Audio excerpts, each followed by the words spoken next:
Hi guys, today we're going to take a look at Werehyaenas South for a level 200 plus knight, and this is an amazing spot. It's one of the top tier spots for a knight in this level range.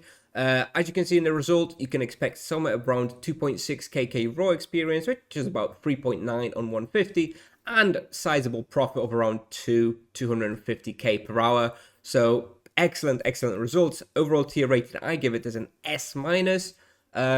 The minus only because there are places where you can still get a little bit more experience than this. But overall, really great spot. If you come here and you stay here from level 200 to level 300, you will be very happy.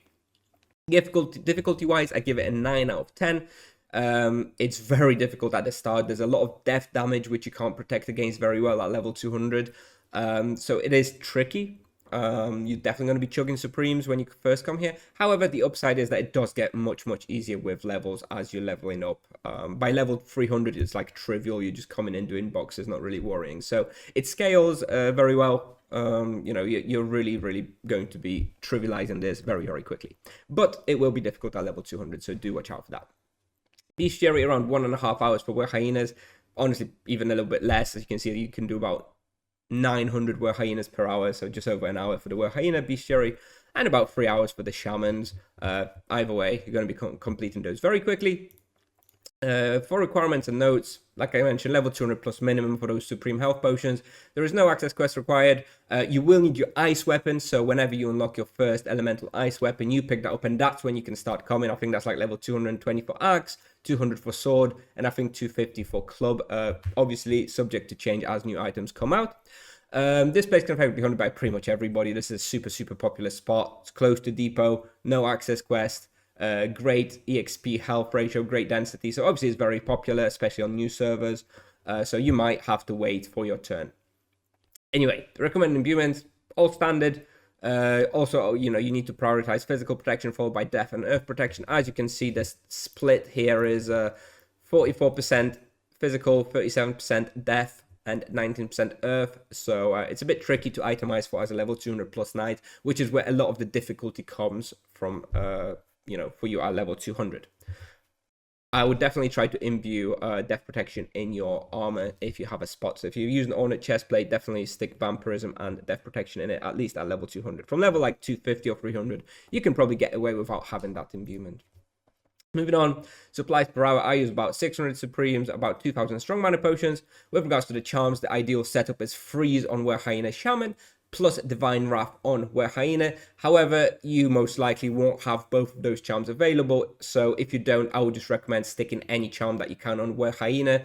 They are obviously, by far more common in this respawn, like 3 times as common as the Shaman, so it's more important to get the charm on the Werehyaena. Freeze ideally, but like a dodge, if you have dodge as your first charm, if you stick that on Werehyaena, it will make this a lot easier as well. So that's also a good option. Moving on, I probably use the lesser health gem plus like a 1 skill, maybe 1% earth protection or something in the wheel. And the character in the video you'll see as a level 203 EK with 112 sword skill of loyalty and no praise and no charms. So looking at the route, if you've hunted here before, if you've watched any of my previous videos, for example from my paladin, the route is basically the same. I hunt here in exactly the same way. It doesn't really vary, but let me just draw it out. So you come in through here. This is all section of this is all Werehyaena North. Anyway, you come in through here, you'll usually do your pull somewhere in here, another pull somewhere in here, and I'll pull here, massive pull in here. This is really probably the biggest pull in Werehyaena South, so do be careful with that one. You might want to split it into 2 on a level 200.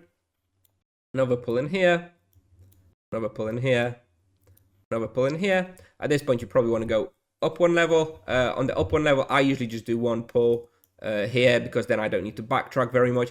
If you're somehow really struggling for respawn, you can consider going up here and in here to get a couple more pulls. I usually don't bother because the respawn is usually fast enough.